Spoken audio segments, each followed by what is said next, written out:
Pasta అంటే పిల్లలకి చాలా ఇష్టం కదా, కానీ రెగ్యులర్గా మైదాతో చేసిన పాస్తా అయితే పిల్లలకి అంత మంచిది కాదు. సో ఇలాగా వీట్ పాస్తాలు మనకి మార్కెట్లో దొరుకుతున్నాయి.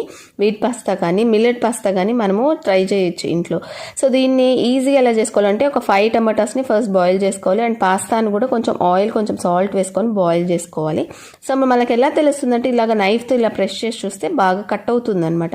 అప్పుడు పాస్తా కుక్ అయినట్లుగా ఉంటుంది. సో ఈ టమాటాస్ని కూడా ఒక 2 టమాటాస్ని అయితే మనం కట్ చేసుకోవాలి. 3 టమాటాస్ ప్యూరీ చేసి పెట్టుకోవాలి.